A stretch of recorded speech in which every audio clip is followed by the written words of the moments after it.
pressionando o resultado, inclusive, das eleições para prefeito agora, sabe, a projeção de candidatos que não dizia lé com cré, a não ser falar bobagem, a não ser ofender, a não ser contar mentira, a não ser falar mais, sabe, bobagem. E o povo terminou acreditando nessas pessoas e votou em alguma dessas pessoas. Porque falta o quê? Falta política.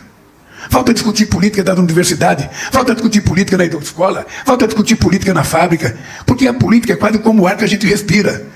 Ora, eu dizia quando eu era candidato, eu admito que um cara não vote em mim para ser deputado e vote num outro que tenha parecido comigo, do mesmo classe social, com o mesmo compromisso. Mas o cara não votar em mim, vai votar no seu patrão, que ele passou no ter obrigado, alguma coisa está errada.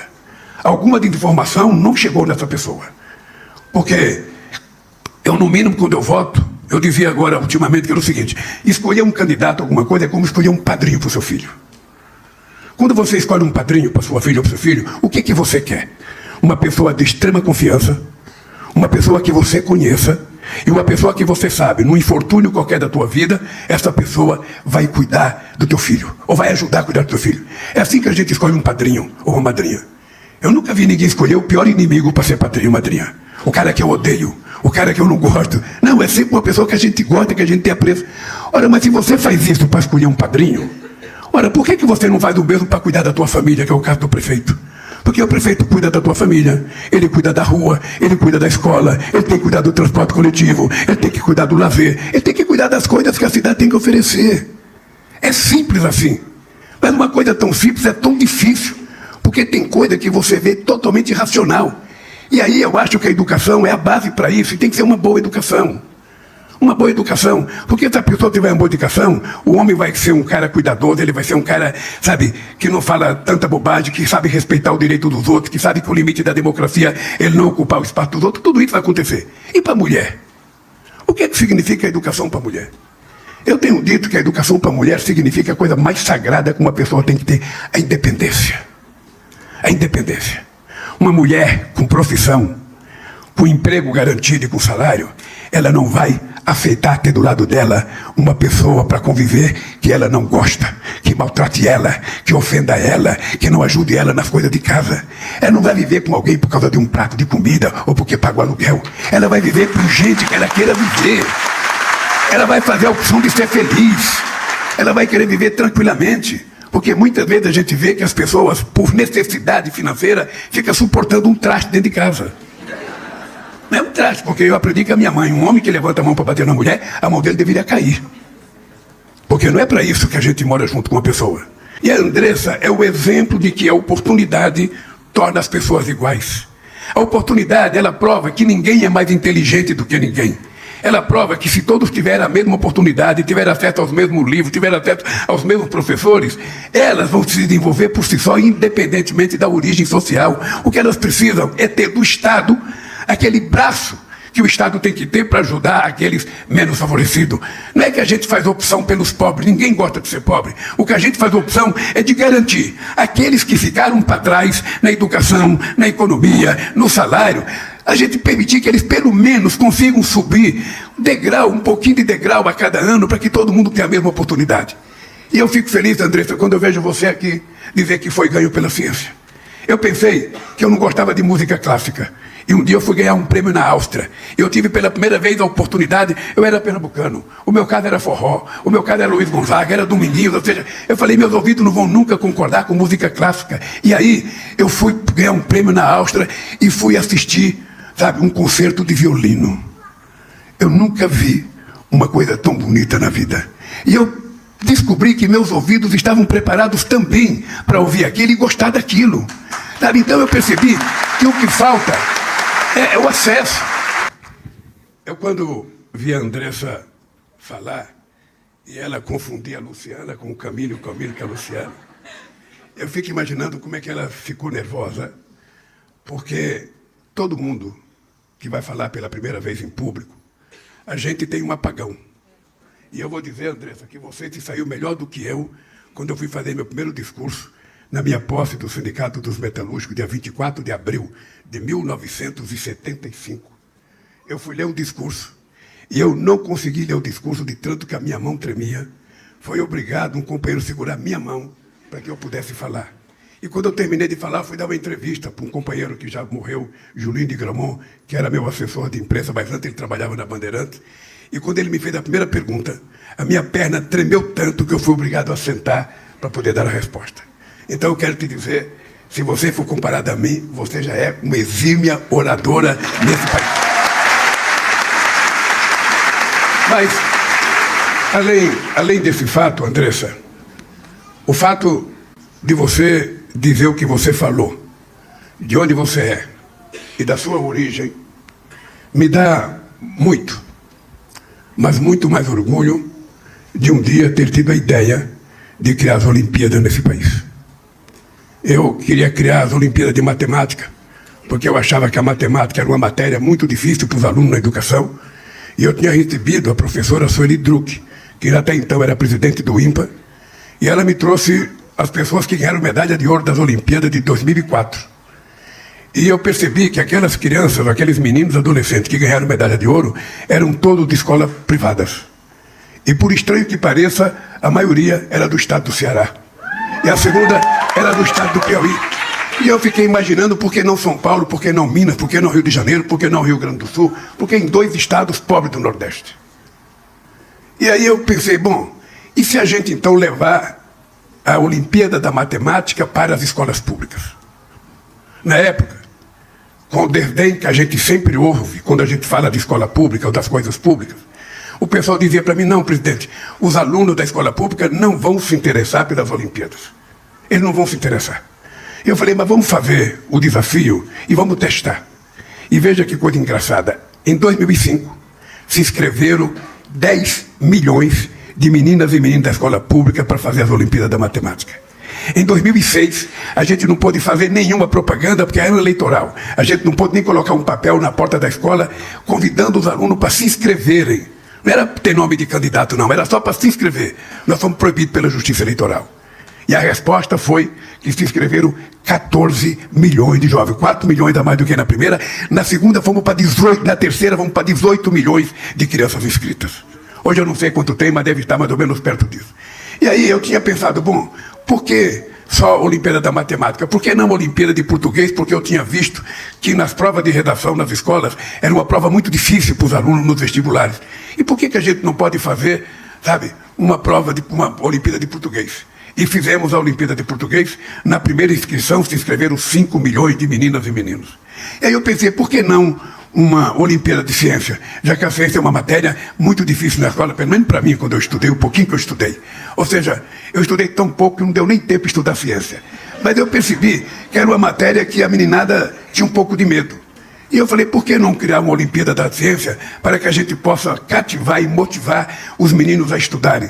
Depois eu pensei, por que não fazer uma de física?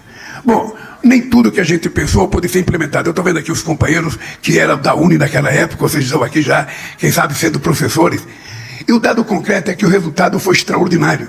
Porque, dentre outras coisas, a gente motiva as meninas e os meninos a querer ir para a escola, a querer estudar, a querer participar. E eu pensei que a gente poderia estar resolvendo um problema crônico da educação nesse país. E qual é o problema crônico na educação desse país? É que dependendo o berço que uma criança nasce, dependendo da qualidade do salário do pai ou da mãe, essa criança não é que ela é mais inteligente do que uma que nasce exatamente o contrário. Essa criança apenas tem mais oportunidade. Ela come as calorias e as proteínas necessárias ao desenvolvimento humano. Ela, se tiver fraco numa matéria, ela chega em casa, ela tem o pai ou a mãe que estudaram, que fizeram universidade, que pode facilitar a vida discutindo, ensinando eles. Eles podem levantar de manhã e ir para a escola com café, sabe, mais prazeroso. Ela pode, às vezes, ir de ônibus para a escola, ou às vezes o pai até levar de carro. Tudo isso facilita com que algumas pessoas tenham as oportunidades que outras não têm. E quando a Andressa fala que ela é filha do Bolsa Família, eu sei da dificuldade que a família dela sofria para poder garantir que ela estudasse. Eu tenho noção de que ela não tinha as mesmas qualidades, que o pai dela e a mãe dela não tinham diploma universitário, e nem sei se tinha o diploma primário, porque no Brasil, 68% da população ainda não completaram o ensino fundamental nesse país. Então, ou seja, o país, ele fez uma opção, sabe, de ser assim. Então eu fiquei pensando, o que a gente pode fazer se não a gente ajudar essas pessoas? Pois bem, eu tenho muito orgulho da gente já dar na 11ª Semana Nacional de Ciência e Tecnologia. Da 21ª. Eu tenho aqui para seguir a Andressa e a Luciana, a gente vai. E veja que eu não falei errado porque não está escrito aqui, 21ª. Eu fico muito feliz de estar participando disso aqui, porque eu acredito sempre o seguinte. Por que o país fez uma opção histórica de não acreditar na educação durante muito tempo? Eu fico me perguntando por que esse país foi o último país da América do Sul a ter uma universidade federal. Obviamente que tinha uma decisão política. Tinha uma decisão política de que aqueles que governaram o Brasil até então, quem era rico, podia mandar seus filhos estudar em Londres, em Harvard, podia mandar estudar na Sorbonne, podia mandar em Madrid, poderia ir em Coimbra. E ao filho do pobre restava o direito de que pobre nasceu para trabalhar. E se nasceu para trabalhar, não precisa estudar muito. Somente, quase, no começo do século XX, é que então se começou a pensar em formar jovens para o mundo do trabalho. Não para atender a necessidade do jovem, mas para atender a necessidade do mercado de trabalho, da indústria incipiente nesse país. Então, investir na educação é uma coisa tão absurda que a elite não tenha pensado nisso, porque eles deixaram que um presidente da República, que não tem diploma universitário, fosse o presidente que mais fizesse universidade e mais instituto federal no país. Porque a arte de governar é a arte de tomar decisões, é a arte de fazer escolhas, é a arte de você dizer para quem que eu quero governar, quem é que está precisando do Estado, quem mais necessita do Estado. É uma coisa simples, mas que não ensina na universidade. Não ensina. A política e a sabedoria política é uma coisa que está no berço de cada um de nós. É por isso que eu aprendi muito cedo a não confundir inteligência com ano de escolaridade. O ano de escolaridade te dá conhecimento, aperfeiçoamento do conhecimento. A inteligência é uma coisa que a gente nasce com ela. A gente pode aprimorá-la, a gente pode colocar nela muito conhecimento. E eu quero que o Brasil seja um país que dê oportunidade para que as pessoas tenham conhecimento. Eu, quando vejo aqui o Camilo Santana, a Luciana, comparar, o nosso grau de escolaridade com a União Europeia, mesmo com o Chile ou com a Argentina, é muita tristeza a gente ver que a gente está atrás. Se a gente for comparar o número de meninos na universidade de 17 a 24 anos, ou de 17 a 29 anos, a gente está atrás do Chile proporcionalmente, a gente está atrás da Argentina proporcionalmente. Ou seja, qual é o significado disso? Se nós somos o maior país da América Latina, tem a maior população, o mais industrializado, o mais rico, por que isso? Porque se tomou essa decisão de apostar na ignorância? É porque é mais fácil o processo de dominação. É porque é mais fácil o processo de você, manipular a sociedade. Então, eu, se pudesse, eu ia criar as Olimpíadas da Política. Porque é necessário fazer as pessoas entenderem que fazer política é tomar decisão. Fazer política é você escolher de que lado que você está. Fazer política é você decidir o que é bom para as pessoas e quem é que precisa daquelas decisões. Porque se não for assim, nós temos presidentes estudados nesse país que chegaram a dizer que o Brasil seria bom se ele fosse governado só para 35% da população. Isso ninguém precisa ser esperto para dizer, e muito menos inteligente. Todo mundo sabe que quando você tem uma quantidade de dinheiro e você atende pouca gente, você pode dar mais dinheiro para as pessoas, em forma de benefício. Mas quando você resolve integrar todo mundo e colocar todo mundo no bolo para comer, obviamente que vai diminuir. Vai diminuir a quantidade de pedaços de bolo para cada um. Pode até diminuir a qualidade, porque você precisa fazer o bolo crescer mais para colocar muito mais gente. E é por isso que eu, desde a minha primeira reunião como presidente do Brasil em 2003, eu disse, nesse governo vai ser proibido utilizar a palavra gasto quando a gente falar em educação. Educação é investimento, e o investimento de mais retorno, que um país pode ter. Nada pode dar mais retorno do que a educação. E, sobretudo, Andressa, eu vou dizer para você, para uma menina que está aqui na minha frente, vou dizer para você, eu tenho duas coisas que eu prezo muito.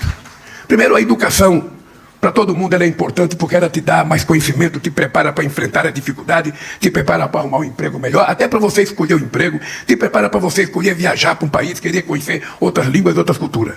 A educação permite isso. E quem está falando para vocês é um presidente que sabe o que é procurar emprego sem formação e procurar emprego com formação. Que sabe o que é procurar emprego com diploma técnico na mão ou procurar emprego quando você não sabe fazer nada e quando te pergunta você fala, eu sei de fazer de tudo um pouco. Quem fala assim não sabe fazer nada. Então, eu queria te dizer que a minha vocação pelo estudo, A minha obsessão, não é nem educação, a minha obsessão pelo estudo é porque eu não tive. E o fato de eu não ter, eu aprendi que a minha mãe nunca ficar com raiva das coisas que ela não tinha. A minha mãe, a Janja de vez em quando brinca comigo, ela falou, hoje não tem, mas amanhã vai ter. A minha mãe, mesmo quando ela não tinha comida para colocar na mesa, que tinha 8 filhos do lado dela, ela falava, hoje não tem, mas amanhã vai ter. E eu nasci com isso na cabeça. Eu nasci com isso na cabeça. Então a minha obsessão não foi ficar com mágoa porque eu não aprendi e não cheguei na universidade. A minha obsessão é garantir que o filho de todos os brasileiros, independente da cor, da raça, da religião, do time de futebol, todos, sem distinção, tenha direito a ir para uma universidade, tenha direito a ter uma profissão. E é por isso que a educação está impregnada na minha cabeça. E também a política. Porque se a gente tivesse uma educação de qualidade, com a formação, sabe, do ser humano corretamente, a gente não via nascer nesse país o negacionismo que nós vimos nascer nos últimos tempos na política brasileira. Não vimos nascer. Porque, então, Andressa, eu fico feliz quando eu vejo uma menina, filha do pé de meia, filha do Bolsa Família, e filha de uma família nordestina que certamente você já estudou mais do que teu pai, você já estudou mais do que a tua mãe, você vai arrumar um emprego, vai ganhar mais do que teu pai, do que tua mãe, eu quero que você ganhe muito mais. Eu quero que você ganhe muito mais, porque eu não quero que você vá para o Bolsa Família. Eu não quero que você vá para o pé de meia. Eu quero que você ajude a ganhar bem, a pagar o imposto que tem que pagar, para com tua capacidade, a gente ajudar a cuidar de outras pessoas que têm menos necessidade. Se a gente fizer isso, esse país vai ser um país justo, vai ser um país solidário, um país fraterno. Eu tenho muito orgulho para os professores que estão aqui. O resultado das Olimpíadas de Matemática é que a gente inaugurou no Rio de Janeiro a Faculdade da Matemática. Ou seja, são 400 vagas, sabe, com direito à moradia, com direito ao almoço e à janta para os principais gênios da matemática das Olimpíadas, que vão ser selecionados para que a gente não deixe mais os nossos gênios ir embora estudar no exterior e ficar lá. Não, nós queremos que ele fique no Brasil, estude no Brasil e seja gênio do Brasil. E isso pode acontecer, Luciano. Isso pode acontecer na ciência. Basta que a gente encontre um governador, um prefeito, como fez o Eduardo Paes, que nos ofereceu um prédio. Se passar alguém nesse país oferecendo um prédio para a gente fazer uma faculdade de ciência, os caras virarem gênio, fazer a faculdade de física, pode ficar certo que a gente vai fazer. Porque se não tem dinheiro hoje, a gente vai arrumar para a gente fazer desse país um país grande, um país independente, um país soberano, um país que ande de cabeça erguida pela qualidade do seu povo. E nós sabemos que tudo isso resulta. Não é que eu sou contra exportar soja, sou contra exportar minério de ferro, não. Maravilhoso que a gente exporta, até porque na soja hoje tem muita tecnologia. Nos nossos animais tem muita tecnologia, muita genética. A gente não pode desmerecer esses produtos. Mas eu quero que esse país se transforme num país exportador de conhecimento, exportador de inteligência, com muito mais valor agregado, com muito mais recursos e com muito mais significado para o bem-estar de cada família do povo brasileiro. Por isso, querida Luciana, meus parabéns. Por isso, meu querido Camilo, meus parabéns pelo acordo que vocês fizeram, pelos protocolos que vocês assinaram, e a vocês, cientistas desse país. Você sabe que todo cientista é chamado de louco. Todo cientista, porque a ciência é uma coisa maluca, porque você pesquisa, e de repente não dá nada. Mas o não dá nada já é um ganho para a pesquisa. Você não saberia se ia dar nada se você não pesquisa. Você não saberia. Então, no Brasil, não se gosta de investir em pesquisa. Não se gosta porque às vezes o resultado é negativo. Sabe, quando na verdade esse país tem que investir mais em pesquisa, não tem problema que não dê resultado, mas tem que investir em pesquisa. E nós, até outro tempo, eu fui na China, essa foi uma lição que eu tive na China.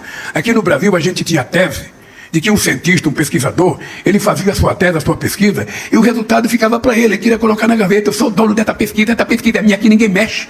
Eu descobri que na China o cara pesquisava, fazia as suas teses, e ele colocava as teses para as empresas transformarem aquela tese num produto, alguma coisa que fosse de interesse de todo, para fazer crescer a economia. Então eu quero cientista para produzir conhecimento para todos os 210 milhões de brasileiros, para o mundo inteiro. Por isso, eu quero dizer para vocês, enquanto eu for presidente da República, me falta 2 anos e 1 mês e meio ainda, a educação será tratada com respeito, com dignidade e com muito amor, porque a educação é a base da garantia da nossa soberania. Um beijo no coração de todos vocês e parabéns.